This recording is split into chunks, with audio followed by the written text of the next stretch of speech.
بسم اللہ الرحمن الرحیم۔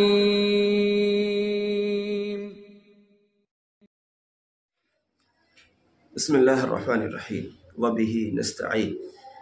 اللہم صلی علی محمد النبی الأمی وعلی آلہ وسلم تسلیما۔ نسیم صبح کا پیغام لے کر حاضر خدمت ہے۔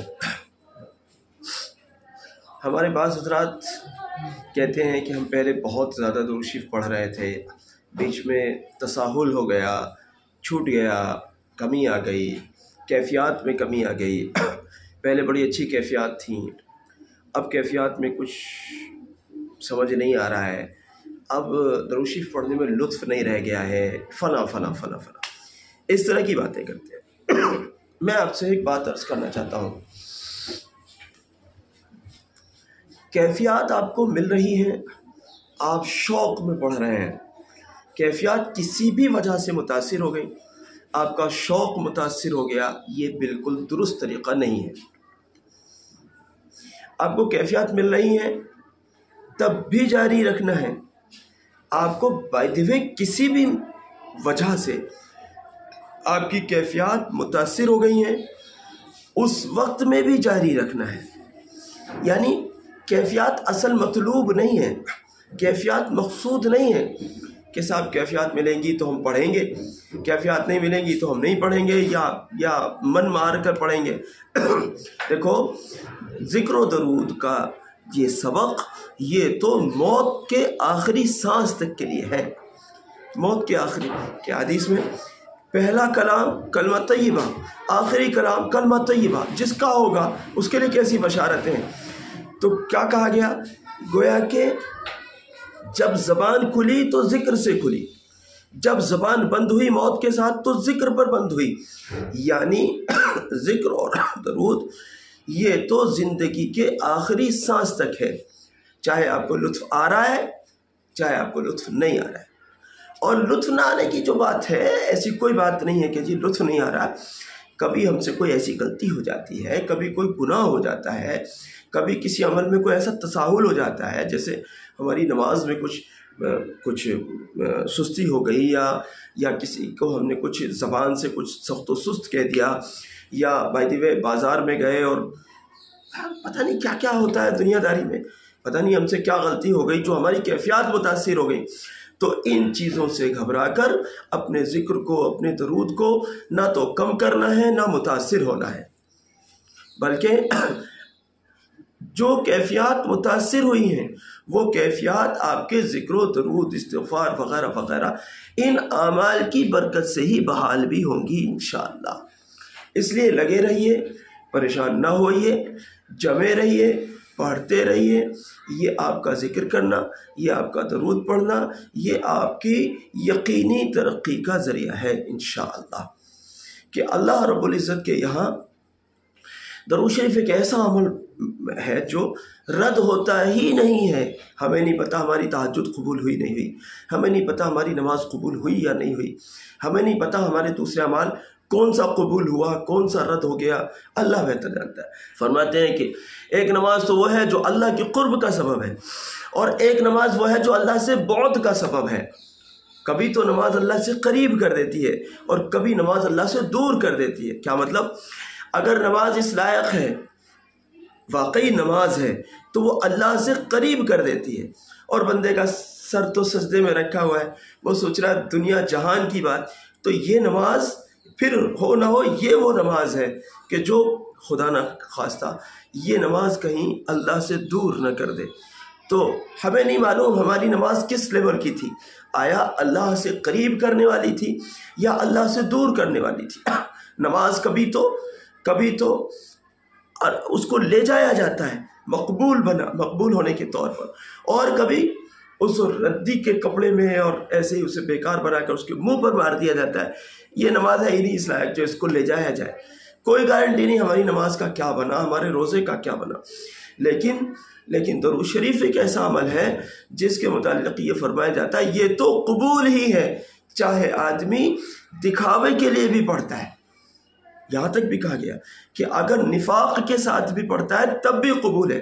اب اس کا مطلب یہ بالکل بھی نہیں ہوتا ہے کہ آپ پڑھے جاؤ بس چاہے نفاق کے ساتھ پڑھو، یعنی میں نفاق کو کلین چٹ نہیں دے رہا ہوں، یہ نہیں ہے مطلب کہنے کا۔ مطلب یہ ہے کہ ابھی ہمارے دل میں اگر نفاق دور نہیں ہوا ہے، ہمارے دل کے اندر اگر ابھی اخلاص کی مایا پیدا نہیں ہوئی ہے، پھر بھی آپ درود شریف پڑھ رہے ہو تب بھی قبول ہے۔ اور انشاءاللہ اس تسلسل اور اس استقامت کی برکت سے اللہ نے چاہا بہت جلد آپ یہ چیز دیکھو گے کہ آپ کے دل کا نفاق بھی دور ہو گیا ہے۔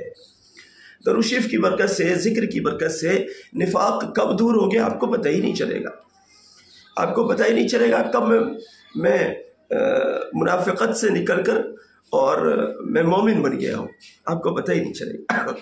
اس کی کیفیات ایسے سرایت کرتی ہیں، دھیرے دھیرے دھیرے دھیرے بندہ کب تبدیل ہو گیا۔ ہم نے ایسی کتنی مثالیں بتائی ہیں ہم سے پہلے۔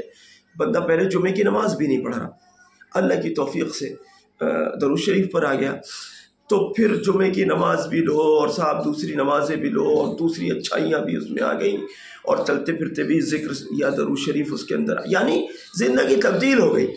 پوچھو بھئی کیسے تبدیل ہوئی؟ کہ جی جب سے درود شریف پڑھنا شروع کیا ہے نا طرف چلنے لگا، ورنہ تو پہلے میری زندگی میں جمعے کی نماز بھی نہیں ہوتی تھی۔ ایسے ملتے ہیں ہمیں، ایسے ہیں ہمارے پاس ایسے نمونے جنہوں نے درود شریف نہیں پڑھا، یعنی درود شریف نہیں پڑھا چھوڑیے، یوں کہیے کہ پہلے کی زندگی میں جمعہ بھی نہیں تھا، اللہ کی توفیق ہوئی درود شریف پڑھنا شروع کیا، ذکر کرنا شروع کیا، الحمدللہ زندگی میں نکھار آ گیا۔ اور پھر مدد کے ایسے واقعات کہ جی فلاں موقع پر یہ مشکل پیش آ گئی تھی، میں درود شریف پڑھتا ہوا آ رہا تھا، اللہ نے میری مدد کر دی، اللہ نے میری مدد کر دی، اللہ نے میری مدد کر دی۔ ایسے کتنے واقعات۔ اس لیے عزیزو ہم یہ کہتے ہیں کہ اس بات کی پرواہ نہ کرو کہ پہلے جب میں نے پڑھنا شروع کیا تھا مجھ میں بڑی کیفیات تھیں، بڑے تاثرات تھے، بڑا یہ تھا، بڑا وہ تھا، اور صاحب اب وہ کیفیات پتہ نہیں کہاں رخصت ہو گئیں اور صاحب اب وہ کیفیات بچی نہیں ہیں، اب تو پڑھنے میں مزہ نہیں آتا ہے۔ کوئی بات نہیں ہے، آپ کو تو بس اپنی ڈیوٹی ادا کرنی ہے، اپنے کام کو انجام دینا ہے۔ باقی جب اللہ رب العزت چاہے گا، جتنا دیکھو امت کا ہر ریاضت کرنے والا شخص شیخ جنید بغدادی نہیں بن جاتا، ہر شخص شیخ عبد القادر جیلانی نہیں بن جاتا، ہر شخص خواجہ اجمیری نہیں بن جاتا، بلکہ جس کی جیسی ریاضتیں ہوتی ہیں اس اعتبار سے وہ کوئی کہیں پہنچ جاتا ہے۔ پھر اصل تو یہ ہے کہ این سعادت بزور بازو نیست تان بخشد خدائے بخشندہ، کہ اصل تو اللہ کی عطا ہے۔ اللہ آپ کو جتنی بلندیاں دینا چاہے گا وہ مل کر رہیں گی، لیکن آپ اپنی ذمہ داریوں پر لگے رہیے۔ آپ کی ذمہ داری کیا ہے؟ آپ کی ذمہ داری ہے جس چیز کو آپ نے اپنے ذمہ لگا لیا ہے کہ میرے کو درود شریف پڑھنا ہے مثال کے طور پر، تو پھر وہ درود شریف چھوٹے نہ۔ مجھے ذکر کرنا ہے جی تو وہ ذکر چھوٹے نہ، مجھے تلاوت کرنی ہے تو پھر وہ تلاوت چھوٹے نہ، یہ چیز ہے۔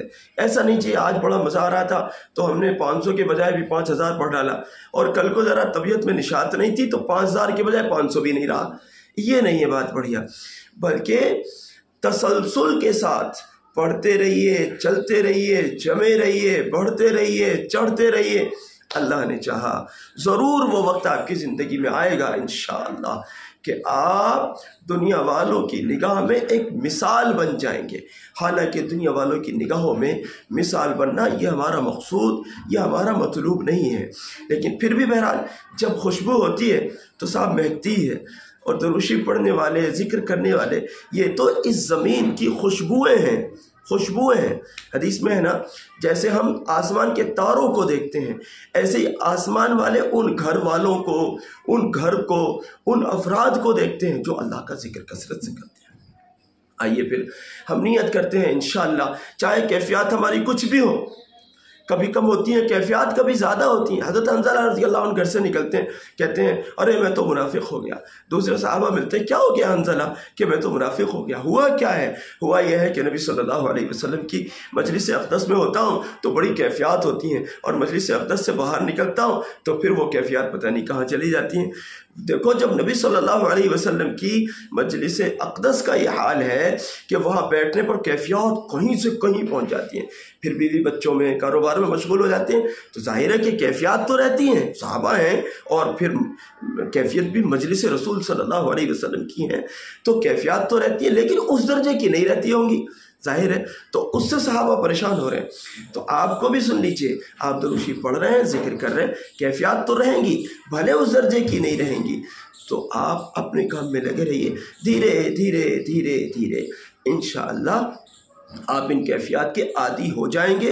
اور پھر سن لیں، آخر میں کہتا ہوں، کیفیات مقصود نہیں ہیں، کیفیات مطلوب نہیں ہے، ہمارا مطلوب، ہمارا مقصود اللہ اور اس کے رسول صلی اللہ علیہ وسلم کو پانا ہے۔